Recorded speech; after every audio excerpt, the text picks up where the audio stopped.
जलती क्षमा देती है प्रेरणा रोशनी के लिए, बहती हवा देती है प्रेरणा जिंदगी के लिए, जीवन वो जो बने प्रेरणा किसी के लिए।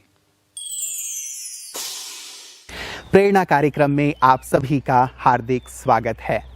मित्रों, इस कार्यक्रम में हम कुछ ऐसी हस्तियों से आपको रूबरू करवाने जा रहे हैं जिन्होंने अपना संपूर्ण जीवन ईश्वरीय सेवा अर्पित कर दिया, जिन्होंने न स्वयं अपने आप को ईश्वर के रंग में रंगा, बल्कि लाखों आत्माओं को आध्यात्म के पथ पर चलने के लिए प्रेरित किया। ये कार्यक्रम ऐसी ही महान विभूतियों को अर्पित है, समर्पित है। प्रेरणा।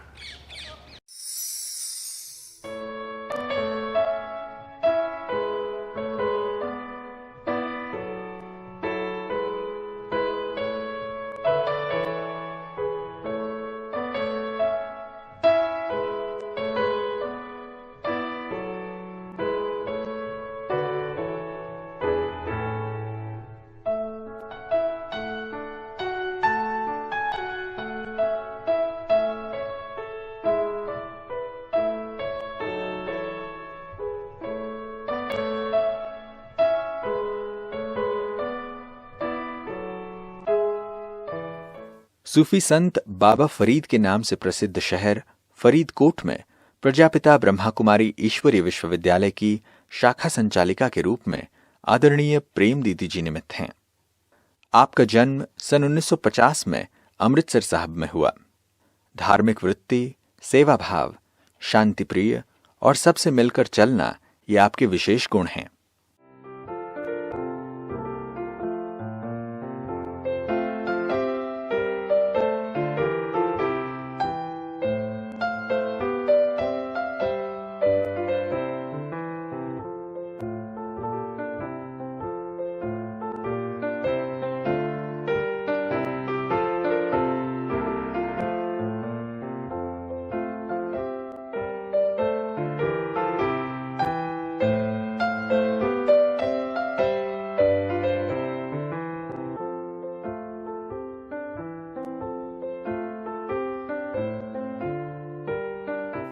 सन 1965 में आपको ब्रह्मा कुमारी सेवा केंद्र अमृतसर से ईश्वरीय ज्ञान की प्राप्ति हुई। इसी वर्ष आप पवित्र धरनी माउंट आबू आईं और शिव पिता के साकार माध्यम पिताश्री ब्रह्मा बाबा और मातेश्वरी से मिलने का सौभाग्य आपको मिला। दिव्य और अलौकिक वातावरण से प्रभावित होकर आपने अपना जीवन प्रभु समर्पित कर दिया।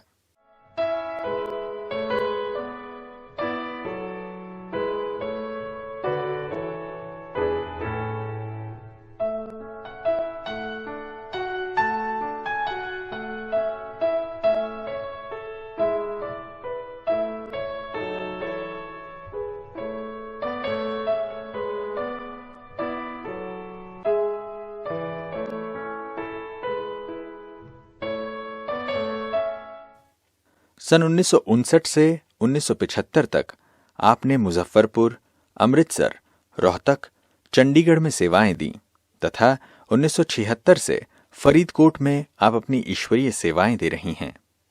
प्रभु संदेश जन जन तक पहुंचाने हेतु आपने अनेकानेक कार्यक्रमों का आयोजन किया, जैसे पदयात्रा, मेला, महिला सशक्तिकरण सम्मेलन, साइकिल यात्रा इत्यादि।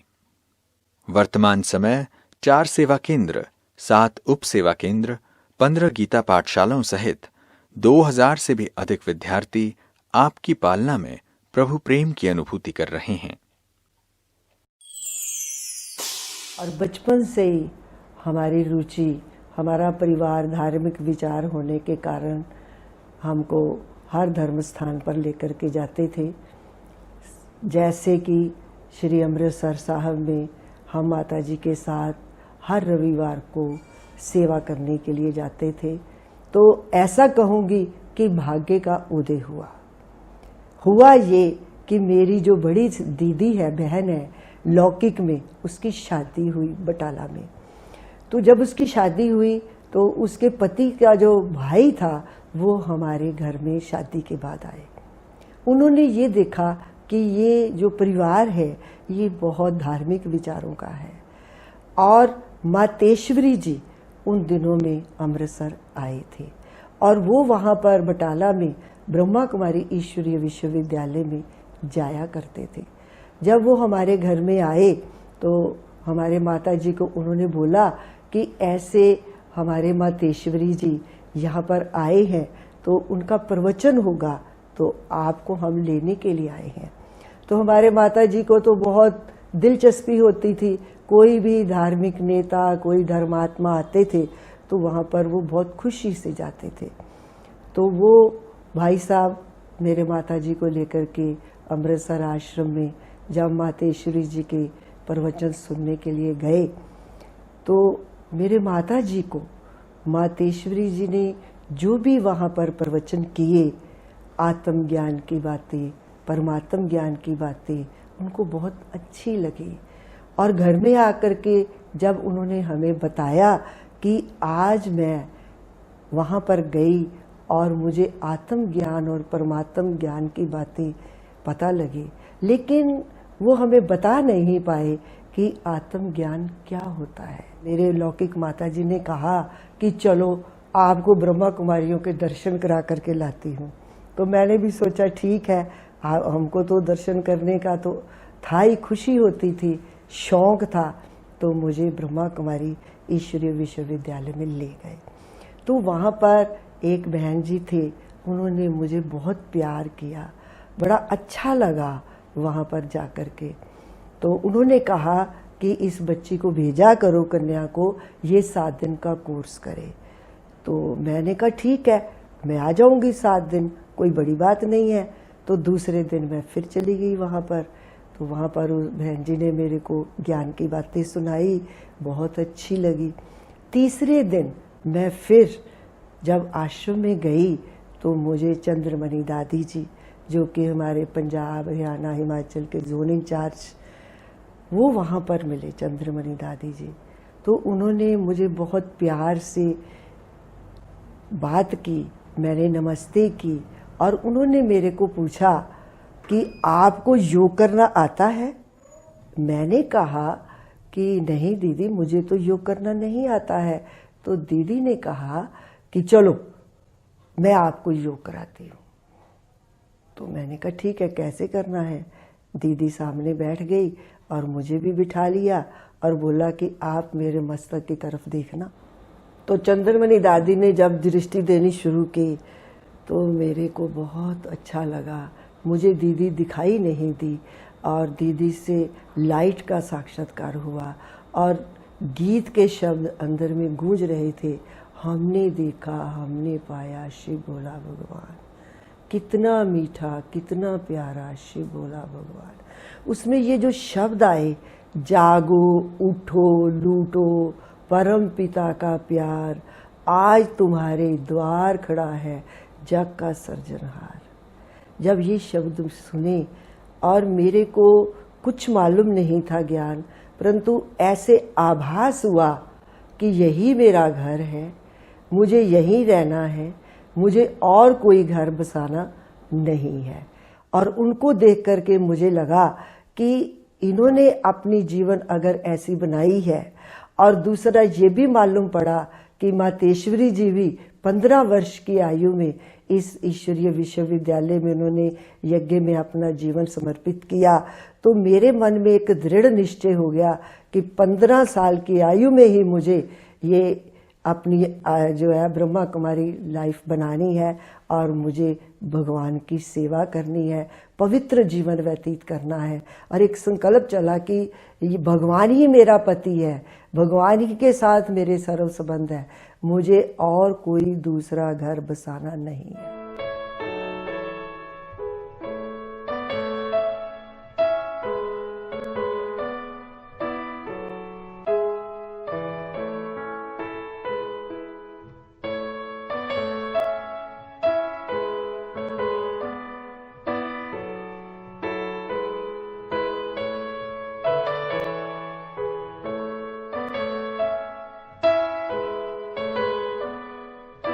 तो दीदी ने मुझे एक बात बहुत अच्छी बताई।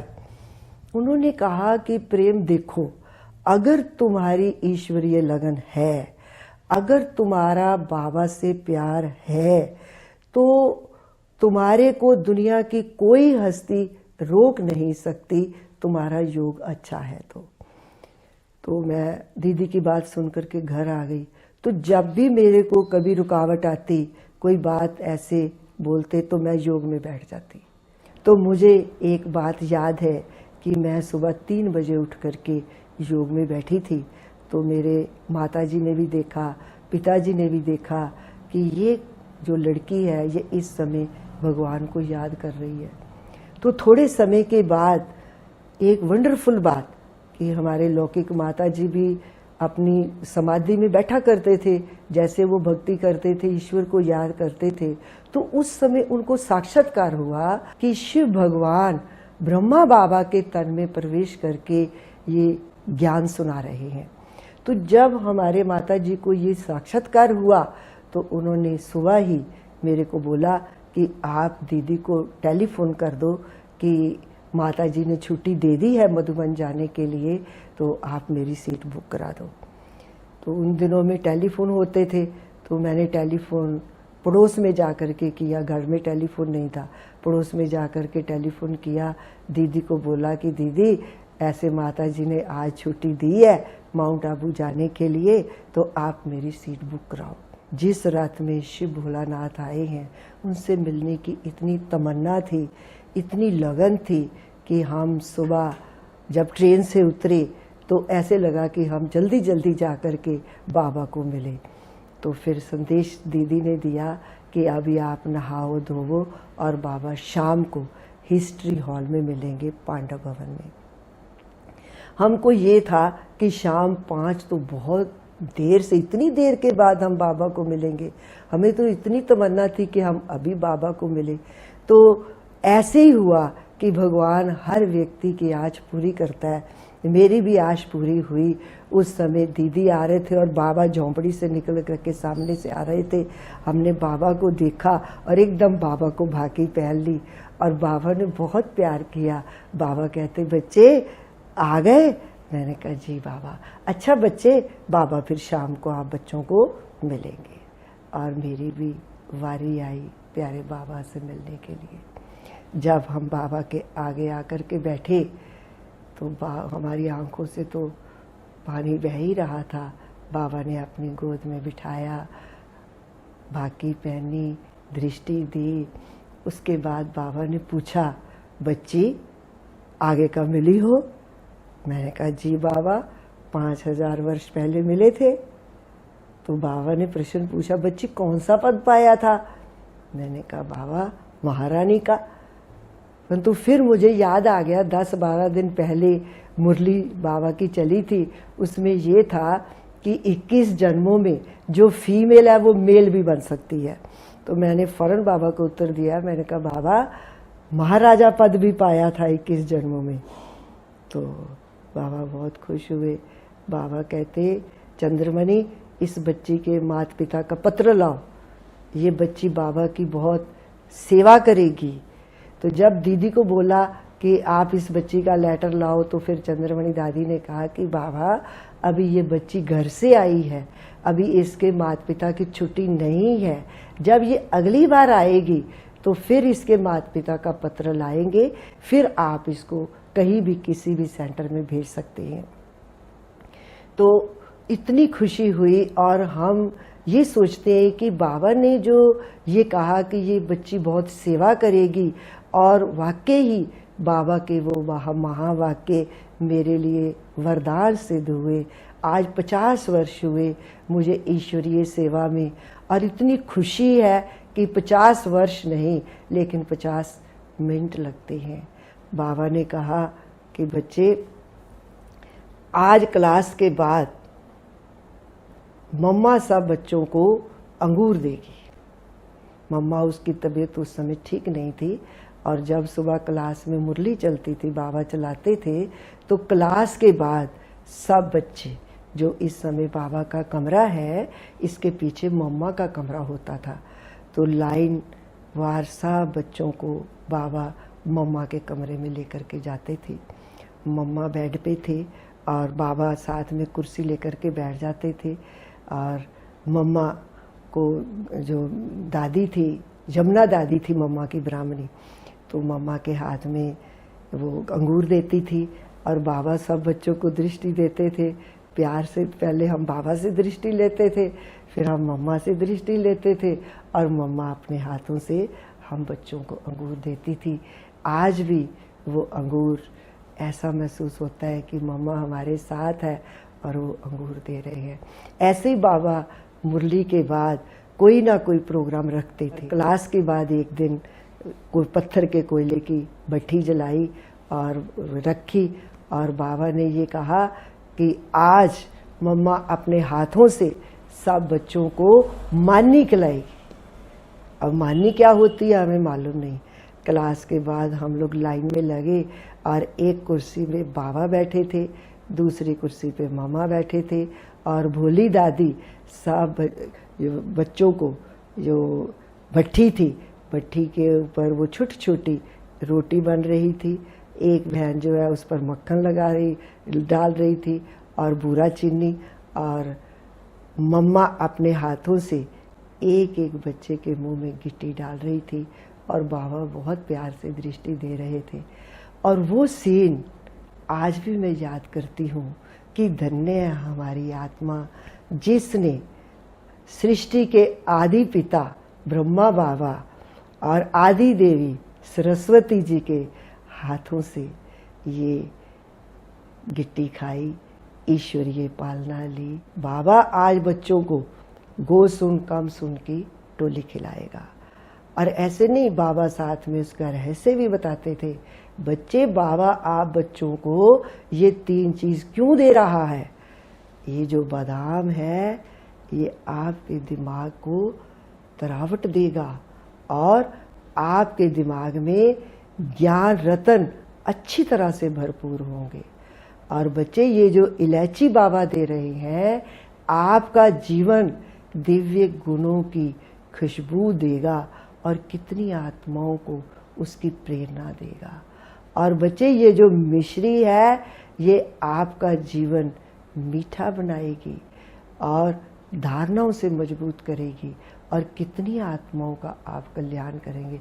उस समय तो कुछ मालूम नहीं था, लेकिन बाबा की ये 3 बातें याद है और बाबा ने गोद दी और मुंह में वो हमारे को मिश्री इलायची बादामी दी। हम बाबा को पत्र लिखा करते थे और बाबा के पत्र आते थे तो उसमें भी नाम जब होता था तो बहुत खुशी होती थी। आदरणीय बड़े प्रकाशमणि दादी जी ने टीचर्स की योग बैठी रखी थी, हमें उसमें जाने का गोल्डन चांस मिला। हमने टीचर्स ने पूछा कि दादी आप क्या पुरुषार्थ करती हैं? तो दादी ने बहुत अच्छी बात बताई। दादी कहती, मैं हमेशा ये पुरुषार्थ करती हूँ कि मुझे शिव बाबा ने जो खुशी दी है वो अविनाशी है और कोई भी कोई बात कहता है तो मैं कभी फील नहीं करती, कभी अशांत नहीं होती। क्यों? क्योंकि मुझे शिव भोलानाथ ने जो अविनाशी खुशी दी है और किसी के 2 शब्द मेरी खुशी को गायब कर दें, ये अविनाशी खुशी नहीं है। और संदेशी दादी के पास जब रही तो मैं उस समय 20 वर्ष की मेरी आयु थी और मैंने दादी जी से ये सीखा कि अतिथि देवो भव। किसी भी समय बेटाइम कभी भी कोई मेहमान आ जाता था तो दादी बहुत प्यार से खाना खिलाती थी और दादी ने कहना, प्रेम मेहमान भगवान होता है और जो भी बाबा के घर में आए उसकी आपने अच्छी तरह से खातिरी करनी है। और मुझे याद आया, एक महात्मा थे, उन्होंने बहुत अच्छी बात बताई। उन्होंने कहा अतिथि देवो भव के ऊपर, उन्होंने कहा कि देखो, कोई भी मेहमान हमारे पास आता है, व्यक्ति आता है, तो सबसे पहले आप उसे भोजन का आग्रह करें, भोजन स्वीकार कराएं। फिर उन्होंने कहा अगर आप भोजन स्वीकार नहीं करा सकते तो आप उनको पानी ज़रूर पिलाएं। फिर उन्होंने कहा अगर आप पानी भी नहीं पिला सकते तो आप उनको आसन पर विराजमान जरूर करें, आसन दें। फिर उन्होंने बड़ी अच्छी बात बताई, अगर आप आसन भी नहीं दे सकते तो आप 2 बोल मीठे ज़रूर बोलें। कहते अच्छा, अगर आप 2 बोल मीठे भी नहीं बोल सकते तो आप मुस्कुरा दें और जब जब हम टीचर्स कभी जानकी दादी जी के पास जाती हैं तो जानकी दादी हमेशा 2 बातें कहती है कि देखो आप टीचर्स राइट और रॉन्ग, पाप और पुण्य को समझ करके कर्म करो तो आप सदा ही सफलता प्राप्त करेंगे। आदरणीय अचल दीदी जी थे, उन्होंने भी हमारी बहुत पालना की। हम छोटे थे, जब कहीं बाहर जाते थे, हम कन्याओं के लिए चाहे 20 चाहे 25 30 कन्याएं होती थी, उनके लिए बहुत गिफ्ट लेकर के आते थे छोटी छोटी, और वो स्पेशल सब कन्याओं की योग बैठी कराते थे, एक एक को आगे बुलाते थे, दृष्टि देते थे और वो हमको गिफ्ट देते थे। तो उस समय इतना अच्छा लगता था। तो मैं समझती हूँ कि हम इतनी भाग्यशाली आत्माएं, और हमारे जो चंद्रमणि दादी थे उन्होंने तो हमारे को माँ पिता टीचर सखा हर प्रकार से हमारी पालना की, और उनकी पालना तो हम भूल नहीं सकते। हम चंद्रमणि दीदी के पास जब भी कभी बैठते थे जा कर के, तो हम कभी अपनी समस्या नहीं लेकर के जाते थे, क्योंकि हमें अपने वरिष्ठ भाई बहनों के लिए एक सदा श्रद्धा भावना रहती है कि इन्होंने हमारी इतनी सेवा की है, हमारी आत्मा को इतना पावरफुल बनाया है, हमारे को इतना अच्छा जीवन दिया है, तो हमें अब जहाँ तक हो सके अपने वरिष्ठ भाई बहनों को सुख देना है, आज्ञा का पालन करना है, और इनके जो विशेषताएं हैं, इन्होंने इतनी तपस्या की है, इनको फॉलो करना है। और आज एक ही तमन्ना रहती है कि सब भाई बहनें जो है उनको खुशी देनी है। रख हौसला वो मंजर भी आएगा, प्यासे के पास चलकर समुंदर भी आएगा। यूं थक कर ना बैठ ओ मंजिल के राही, यूं थक कर ना बैठ ए मंजिल के राही, मंजिल भी मिलेगी जीने का मजा भी आएगा। दिनचर्या में हर कार्य में दीदी बहुत एक्यूरेट चलते हैं, और हर कार्य खुद करते भी हैं और करके दिखाते भी हैं और सिखाते भी हैं, बहुत प्यार से सिखाते हैं। दीदी हमेशा कहते हैं आलस छोड़ेंगे तो खुशी प्राप्त होगी, बिना कुछ किए खुशी प्राप्त नहीं होती है। और दीदी कभी किसी को सेवा के लिए नहीं कहते, बल्कि दीदी खुद सेवा में लग जाते हैं और सब भाई बहन उनको पीछे फॉलो करते हैं। और दीदी से हम जब पूछते हैं दीदी आप योग कैसे करते हैं, तो दीदी कहते हैं मैं तो योग करती नहीं, मैं तो बाबा से प्यार करती हूँ। और योग कहते हैं तो भारी लगता है, प्यार कहते हैं तो सहज हो जाता है। जैसा दीदी का नाम है वैसे ही दीदी प्रेम के मूर्त हैं। दीदी के अंदर हमने ये गुण देखा, उमंग उत्साह हमेशा ही बना रहा। कभी भी कोई परिस्थिति आती तो उमंग उत्साह का असर कभी कम नहीं हुआ, हमेशा ही उत्साह लेकर के ही आगे बढ़ते चले गए। और उनके अंदर हमारे को आगे बढ़ाने की भी भावना हमेशा बनी रही। हम जब भी कोई गलती करते तो कभी हमारे अंदर कोई भय नहीं हुआ, हम निश्चिंत होकर के दीदी को गलती बता देते, और दीदी बड़े प्यार से उस गलती को सुनते और हमारे को आगे के लिए गाइडेंस देते। और ये कहा करते थे कि आप ये गलती नहीं करना, नई गलती भले ही कोई कर लेना। इस तरह हमारे को अपनी माँ का प्यार मिला, माँ की पालना मिली। तो मैं अक्सर 2-4 लाइनें उनके लिए बोलता हूँ। तुझे खड़ा हुआ देखूं तो ब्रह्मा बाप दिखता, तुझे बैठा हो देखूं तो शिव निराकार दिखता, तेरी आंखों में देखूं तो परम धाम दिखता, तेरे चेहरे पर देखूं तो शांति धाम दिखता। प्रेम दीदी जैसे साकार पालना लिए हुए हैं बाबा की, तो हमें अपने भाग्य पे नाज है कि ऐसे दीदी हमारे सन्मुख हैं, हम इनकी पालना में पल रहे हैं। पुरुषार्थ का प्रैक्टिकल स्वरूप तो इनके जीवन से ही हम देख रहे हैं। बाबा निराकार बाबा हमें पवित्रता दिव्य गुणों की धारणा हमने कैसे करनी है उसकी अनमोल युक्तियां बताते हैं, लेकिन वो पवित्र जीवन, दिव्य गुण संपन्न जीवन और कमल पुष्प समान जीवन कैसा होता है, इसका साकार उदाहरण या आदर्श कहो वो दीदी जी के जीवन में ही हमारे सामने है। सर्व विशेषताओं की खान है दीदी, सर्व विशेषताओं की खान है दीदी, हम बच्चों के लिए ईश्वर पिता का वरदान है दीदी, हम बच्चों के लिए ईश्वर पिता का वरदान है दीदी। बलिहारी उस पिता की जिसने तुम्हें रचा है, बलिहारी उस पिता की जिसने तुम्हें रचा है। साकार को न देखा साकार सामने खड़ा है, साकार को न देखा साकार सामने खड़ा है।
जन्म सफल हो जाए।